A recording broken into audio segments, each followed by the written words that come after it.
ప్రియ ప్రభువును, రక్షకుడును, విమోచకుడైనటువంటి యేసుక్రీస్తు వారి యొక్క దివ్యమైనటువంటి కృపను బట్టి, ఆయన యొక్క దయా సంకల్పమును బట్టి మరొక తరుణములో ప్రభు వాక్యాన్ని ఈ రీతిగా ధ్యానం చేసుకోవటానికి ప్రభు వారు ఇచ్చినటువంటి సమయాన్ని బట్టి ప్రభువుకు కృతజ్ఞతాస్తుతులు చెల్లిస్తూ ఉన్నాను. అదేవిధముగా ఈ యొక్క మాటలను వింటున్నటువంటి బిడ్డలను ఈ రీతిగా వాక్యాన్ని బట్టి జీవితాలను సరిచేసుకోవాలనేటువంటి ఆశ కలిగినటువంటి వారును ఎల్లప్పుడూ కూడా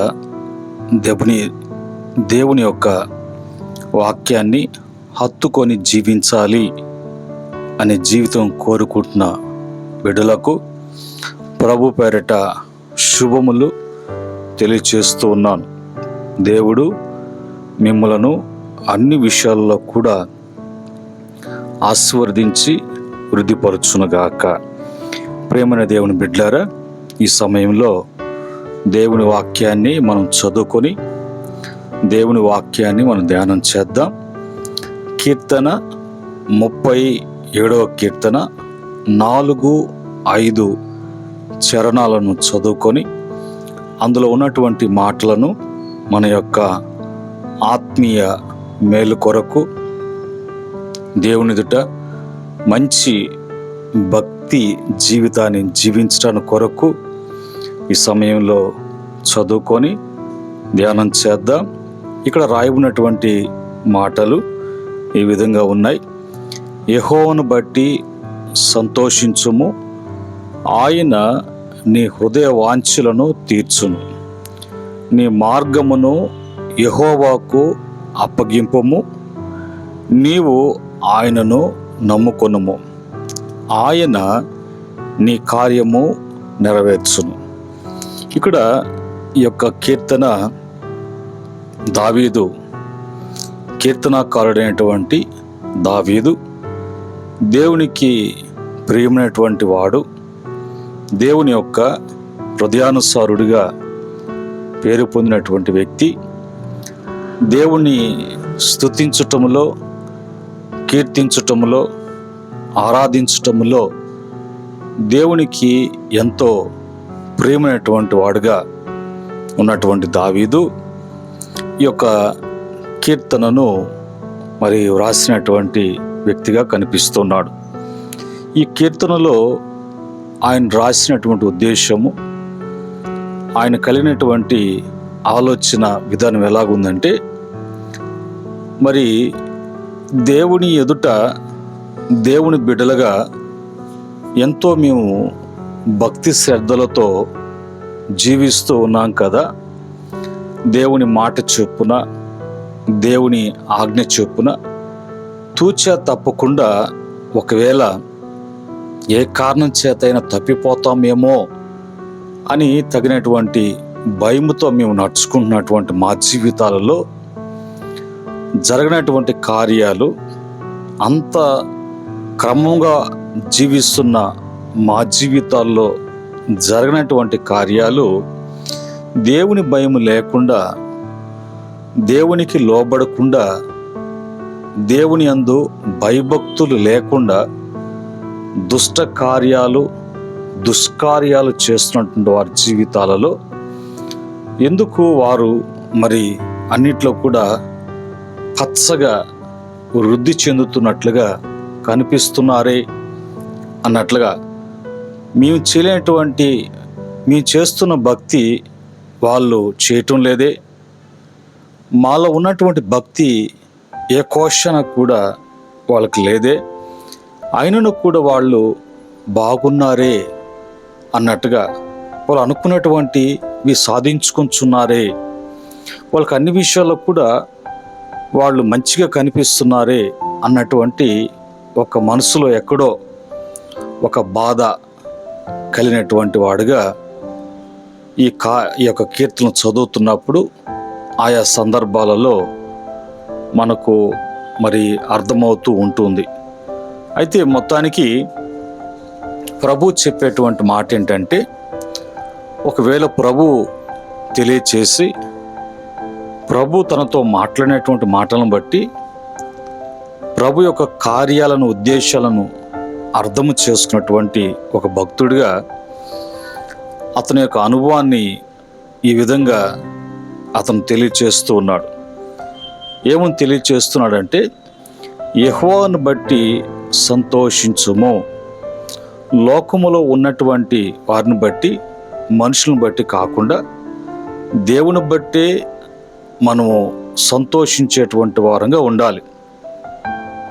సంతోషం లభించేది కూడా, సంతోషాన్ని అనుగ్రహించేది కూడా దేవుడే అన్నట్లుగా, దేవుని వలనే ఆ సంతోషం కలుగుతుంది అన్నట్టుగా ఇక్కడ మరి చెప్పబడినటువంటి మాటలను బట్టి యెహోవాను బట్టి సంతోషించుము, అప్పుడు నీ హృదయ వాంఛలను తీర్చును. నీ హృదయ వాంఛ ఏంటో తీర్చేటువంటి ఆయన బట్టి సంతోషించాలి. కానీ నీ హృదయ వాంఛను తీర్చి నేను సంతోషపరిచే దేవుని బట్టి నువ్వు ఎప్పుడు కూడా మరి ఆయన యొక్క ఎదుట సంతోషంగా లేంటే అలాగ ఉండటానికి ఇష్టపడేటువంటి వాడుగా ఉండాలి. కానీ మనుషులను చూసి, లోకాన్ని చూసి, వాళ్ళ యొక్క జరిగించుకుంటున్నటువంటి కార్యాలను బట్టి ఎప్పుడు కూడా మరి కలత, ఆందోళన, వేదన అని కలిగి ఉండొద్దు. రెండవదిగా, మరి నీ మార్గములను యెహోవాకు అప్పగింపుము, నీవు ఆయనను నమ్ముకొనుము, ఆయన నీ కార్యము నెరవేర్చును. ఇక్కడ రెండవ మాటగా నీ మార్గమును యెహోవాకు అప్పగించుకోవాలి. నువ్వు నడిచేటువంటి మార్గము అది నీ మార్గం కాకుండా దేవుని యొక్క మార్గముగా, ఆయన మార్గములో నడవాలి అంటే, ఆయన మార్గములో నువ్వు నడిపించబడాలి అంటే, ఆయన మార్గంలో ఉండాలి అని అంటే అప్పగించుకోవాలి. తర్వాత ఆయనను నువ్వు నమ్ముకున్న వాళ్ళను, నువ్వు ఆయన నమ్ముకున్నప్పుడు నీ జీవితంలో ఆయన కార్యమును నెరవేర్చటము, జరిగించటము అనేది జరుగుతుంది. ఈ యొక్క 4-5 చరణాలలో 3 మాటలు ముఖ్యంగా మనకు కనిపిస్తున్నాయి. ఒకటి సంతోషించుము, రెండవదిగా అప్పగించుము, అప్పగించుకొనుము, మూడవదిగా నమ్ముకొనుము. ఈ 3 నువ్వు చేయగలిగితే, ఈ 3 నువ్వు చేస్తూ ఉంటే మరి నువ్వు నీ హృదయ వాంఛ అనేది తీర్చబడుతుంది, నీ కార్యములు అనేది నెరవేర్చబడుతుంది. ఇవన్నీ కూడా చేసేది దేవుడే, దేవుని వలనే అవన్నీ కూడా జరుగుతాయి, జరిగించువాడు ఆయనే. కనుక ఈ 3 ఎప్పుడు కూడా మనం మర్చిపోకుండా మన హృదయాలలో భద్రపరుచుకొని నడుచుకోవటానికి మనము మరి తీర్మానం తీసుకోవాలి, ఆ విధముగా ఇష్టపడాలి. ఇక్కడ ఉన్నటువంటి ఈ 3 మాటలని మనము ధ్యానం చేసినప్పుడు సంతోషము అనేది ఎలాగ సంతోషించాలి, ఎలాంటి సంతోషము కలిగి ఉండాలి అనే విషయానికి మనం చూసినప్పుడు, కీర్తన 2వ కీర్తన 11వ చరణములో భయభక్తులు కలిగి యెహోవాను సేవించు, గడగడ వణుకుచు మరి సంతోషించుడి అని అంటాడు. మరి దేవుని సేవించేటువంటి వారందరూ కూడా భక్తి కలిగి ఉంటే కానీ, భయభక్తులు కలిగినటువంటి వారు మాత్రమే దేవుణ్ణి సేవిస్తారు, ఆరాధిస్తారు. రెండవదిగా, నువ్వు సంతోషించేటప్పుడు నీ సంతోషంలో కొన్ని సందర్భాల్లో ఆ సంతోషానికి, ఆనందానికి హద్దులు లేవు అన్నట్టుగా ఆ సంతోషములో కూడా పాపము ప్రవేశించటానికి, పాపములో పడిపోవటానికి దారి తీయకుండా పడేటువంటి సంతోషం, ఎవరిని బట్టి సంతోషం, ఎలాంటి సంతోషము అనేది మరి ఈ యొక్క భయము, వణుకులో ఉన్నటువంటి సంతోషము ఎప్పుడు కూడా మరి ఆనందముగా ఉండటానికి, ఒక తృప్తి కలిగినటువంటి జీవితము జీవించటానికి దారి చూపిస్తుంది. ఈ రెండో మాట కీర్తన 5వ కీర్తన 11వ చరణంలో అంటాడు, నిన్ను ఆశ్రయించు వారందరూ సంతోషించుదురు, నీవే వారిని కాపాడుదు కనుక వారు నిత్యము ఆనందధ్వని చేయుదురు అని అంటాడు. చూడండి, ఎవరు సంతోషిస్తారంటే ప్రతి విషయంలో కూడా దేవుణ్ణి ఆశ్రయించేటువంటి వారు, దేవుని మీద ఆధారపడేటువంటి వారు, ప్రతి విషయాన్ని కూడా ప్రభు యొద్దకు తీసుకురావటానికి, ప్రభు ముందు అది ఉంచటానికి, దాని విషయంలో దేవుని యొక్క మరి పరిష్కారం ఎలాగుంటుంది, దాని విషయంలో దేవుడు చేసేటువంటి ఆయన యొక్క ఆలోచన విధానము ఎలాగుంటుంది అనేది మరి ఆ గ్రహింపులో ఉంటూ ప్రభు ఎదుటకు మరి తీసుకుని వచ్చేటువంటి వారుగా, ఆశ్రయించేటువంటి వారుగా ఉన్నప్పుడు వారు తప్పక సంతోషిస్తారు. ఎందుకంటే కార్యం జరిగించేది ఆయనే కదా, భారము వహించేది ఆయనే కదా, బాధ్యత అనేది ఆయనదే. కాబట్టి మరి మనిషి ఎప్పుడు కూడా సంతోషించటానికి ఆ భారము అనేది, బాధ్యత అనేది దేవునిది కాబట్టి అది సులువుగా ముందుకు సాగటానికి, వెళ్ళబుచ్చటానికి దారితీస్తుంది. కనుక అలాంటి వారిని దేవుడే కాపాడేటువంటి వాడుగా ఉన్నాడు. దేవుని యొక్క కాపుదల వారికి ఉంటుంది కాబట్టి వారు ఆనంద ధ్వని చేసేటువంటి వారుగా ఉంటారు. ఇది సంతోషించేటువంటి విధానం. ఒక క్రైస్తవుడిగా, ఒక దేవుని యొక్క బిడ్డగా, ఒక విశ్వాసిగా సంతోషించవలసినటువంటి క్రమం అది.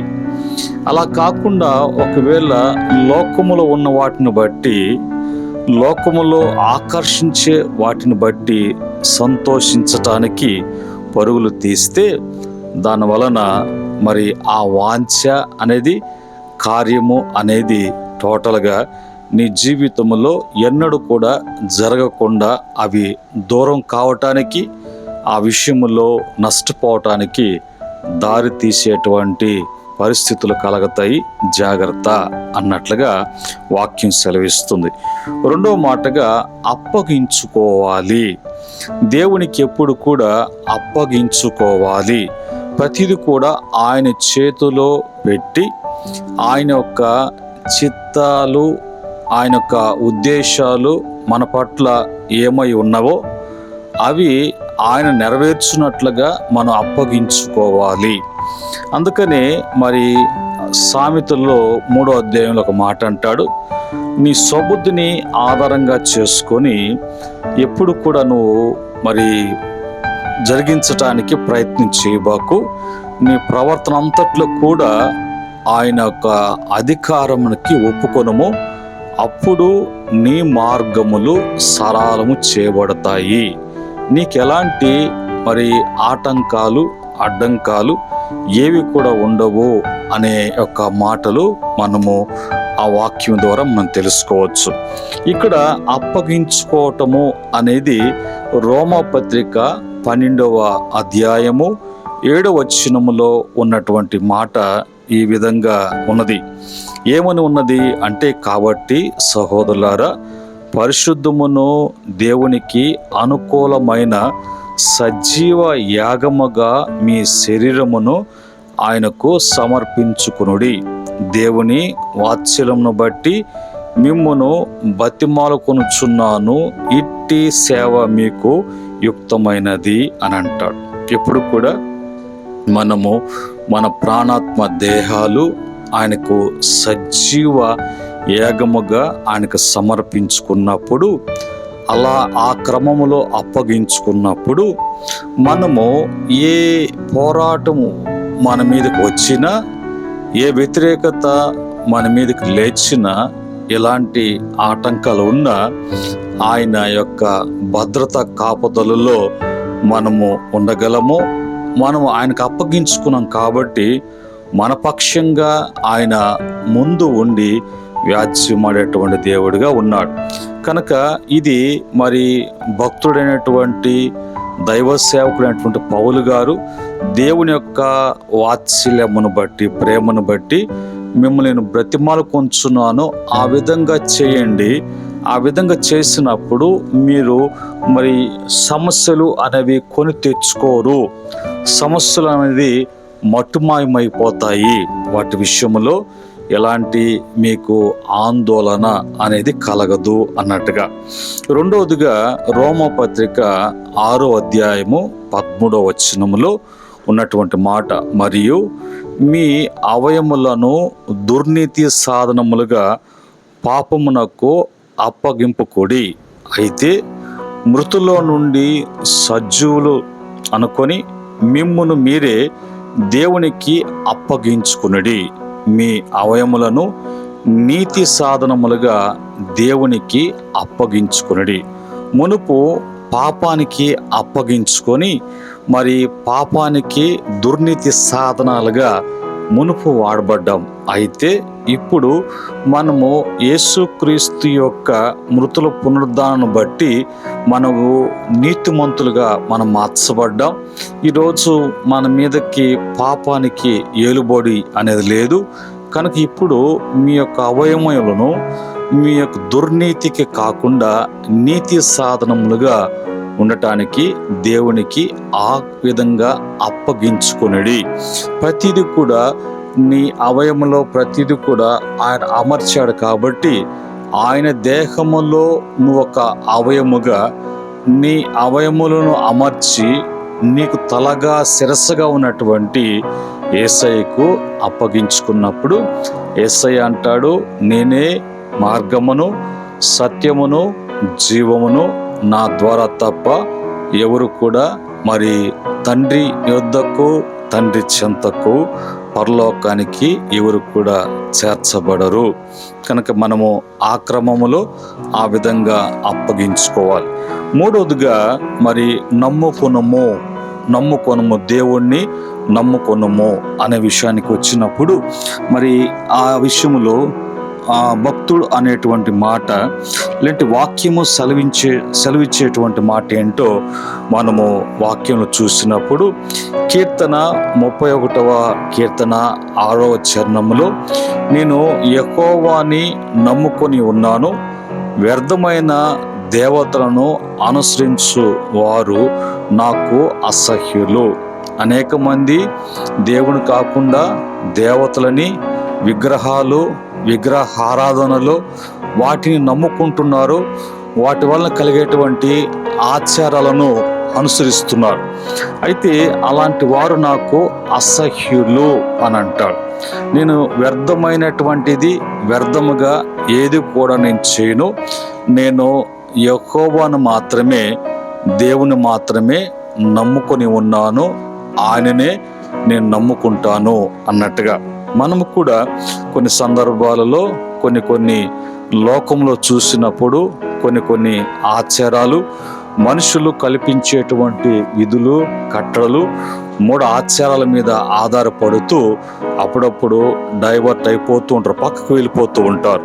అలాంటి చేసినప్పుడు వారు దేవుని మీద నమ్మిక ఉంచరు. తమ హృదయాలు ఆటోమేటిక్గా కఠినపరచబడి హృదయాలు దేవుని యొద్ద నుంచి త్రిప్పుకొని లోకములో ఉన్న వాటి మీద ఆధారంగా చేసుకొని వాటిని అనుసరించి శాపగ్రస్తులుగా మార్చబడతారు అని వాక్యం చెప్తుంది. రెండవదిగా మరి కీర్తన 40వ కీర్తన 4వ చరణంలో, గర్విష్ఠులైనను త్రోవ విడిచి అబద్ధముల తట్టు తిరుగువారునైనను లక్ష్య పెట్టక యెహోవాను నమ్ముకున్నవాడు ధన్యుడు. ఇక్కడ రెండో మాటగా చాలామంది మనం చూస్తూ ఉంటాం, వాళ్ళు మరి గర్విష్ఠులుగా ఉంటారు. ఈ గర్విష్ఠులుగా అహంకారులుగా ఉన్నటువంటి వారు త్రోవ విడిచి ఎప్పుడు కూడా వాళ్ళు అబద్ధముల తట్టు తిరుగుతూ అబద్ధములతో మాయలతో కూడినటువంటి వాటిని అనుసరిస్తూ ఉంటారు. అలాంటి వారిని చూసినప్పుడు వాళ్ళ జనాల్లో చాలా ఆకర్షణీయంగా ఉంటారు. వాళ్ళ మాటలు కానీ, వాళ్ళ యొక్క ఉన్నటువంటి ప్రవర్తన విధానము కానీ అంతా కూడా మరి ఒక ఆకర్షణీయంగా, ఏదో ఒక పెద్ద తరహాగా, ఏదో హోదాగా ఉన్నట్టుగా అనిపిస్తుంది. కానీ అయితే వాళ్ళు గర్వాన్ని బట్టి వాళ్ళు ఆ విధంగా ప్రవర్తిస్తారని, వాళ్ళు అబద్ధముల తట్టు తిరుగుతూ వాళ్ళు మరి దేవుడిని నమ్ముకొనక మరి వాళ్ళు అనుకున్నదే అది కరెక్టు అన్నట్టుగా ఉంటారు అనేటువంటి మరి విషయాన్ని మనం తెలుసుకోవాలి. కనుక అలాంటి వారిని లక్ష్య పెట్టకూడదు, అలాంటి వారిని నమ్ముకొనకూడదు. అలాంటి వారికి నాశనము అనేది పొంచి ఉన్నది. అలాంటి కార్యాలు చేసేటువంటి వారికి దోషములు, అపరాధముల చేత పట్టి పీడించి వారు సచ్చేటువంటి లేంటే మరి వాళ్ళు టోటల్గా ఒక మాటలో సర్వనాశనం కావటానికి దారి తీసేటువంటి మార్గములో వాళ్ళు ఉన్నారు. కాబట్టి అలాంటి వారిని ఎప్పుడు కూడా మరి నమ్ముకోకూడదు, అలాంటి వారితో పరిచయాలు పెట్టుకోకూడదు. ప్రియమైనటువంటి దేవుని బిడ్డలారా, ఈరోజు మనము దేవుని వాక్యంలో నుంచి మనం తెలుసుకున్నటువంటి మరి విన్నటువంటి మాటలను బట్టి నీ కార్యములో నెరవేర్చేటువంటి దేవుడు ఆయన. కనుక మన కార్యములో నెరవేర్చేటువంటి దేవుడిగా ఆయన ఉన్నప్పుడు మనము సంతోషించేటువంటి వారముగా, అప్పగించుకునేటువంటి వారంగా, నమ్ముకున్నటువంటి వారంగా ఉండాలని వాక్యము సెలవిస్తుండగా, వాక్యము మాట్లాడుతుండగా ఈరోజు దేని బట్టి నువ్వు సంతోషించి ఆయా సంతోషము క్షణకమైన సంతోషాలకి పరుగులు తీసి నిరాశ నిస్పృహతో నువ్వు సతమతమైపోతున్నావా? అప్పగించుకోకుండా నీవు లోకానికి దుర్నీతి సాధనాలుగా మరి వాటికి అప్పగించుకొని వాటి విషయంలో మరి బాధలు అనుభవిస్తూ ఉన్నావా? దేవుని కాకుండా వేరే వాటిని నమ్ముకొని మోసగించబడి చివరికి అన్నిటికీ దూరమైపోయి ఆందోళన చెందుతున్నావా? అయితే నీ కార్యములు నెరవేర్చేటువంటి దేవుడు, నీ హృదయ వాంఛను తీర్చేటువంటి దేవుడు, ఆయన వాత్సల్యాన్ని బట్టి ఈరోజు నీతో మాట్లాడుతుండగా నీలో ఉన్నటువంటి ఒకవేళ లోపాలుంటే సరి చేసుకునే అవకాశం మరొకసారి దేవుడు నీకు ఇవ్వటానికి ఆయన ఇష్టపడుతున్నాడు. ఇటు మాటలను బట్టి ఒకసారి పరీక్షించుకుందాం, తిరిగి దేవునికి అప్పగించుకుందాం, దేవుని నమ్ముకుందాం, దేవునిలో సంతోషించి ఈ విశ్వాస జీవితాన్ని, ఈ యొక్క ఆనంద యాత్రని క్షేమంగాను, ఆశీర్వాదకరంగాను, దీవెనకరంగాను ముగించి మనమంతా ఒక దినాన దేవునితో కూడా యుగాలు జీవించే యొక్క జీవితం కొరకు నిరీక్షణ కలిగి ప్రభువును బట్టి మనము ముందుకు సాగుతాం. అట్టి కృప దేవుడు ప్రతి బిడ్డకు కూడా అనుగ్రహించునుగాక. ఆమెన్. ప్రేమగల తండ్రి, పరిశుద్ధుడా, మీకు వందనాలైనా ఈరోజు ఈ మాటలను బట్టి బిడ్డలందరూ కూడా దీవించబడాలి. తిరిగి వాళ్ళు యేసుక్రీస్తులో నూతన సృష్టిగా మార్చబడాలి. అటు కృపను ప్రభువా ప్రతి బిడ్డ కూడా ఇవ్వమని, ఎంతమంది బిడ్డలు ఈ వాక్యాన్ని వింటున్నారో, ఎంతమంది బిడ్డల జీవితాలలో నాయనా ఈ వాక్యము క్రియేట్ చేయడానికి మీరు ఇష్టపడుతున్నారో, ఏ ఒక్కరు కూడా నశించిపోకుండా తిరిగి వాళ్ళ జీవితాల ప్రభు నీ వాక్యాన్ని బట్టి కట్టబడటానికి, నిత్య స్వాస్యానికి వారసులుగా జీవించే కృప దయచేయమని యేసుక్రీస్తు నామములో అడిగి వేడుకుంటున్నాము తండ్రి. ఆమెన్. పరమ తండ్రి దేవుని ప్రేమ, కృప, సమాధానం మీకును మీ కుటుంబాలకును కలిగిన యావత్తు కూడా సదా తోడే నడిపించునుగాక. ఆమెన్.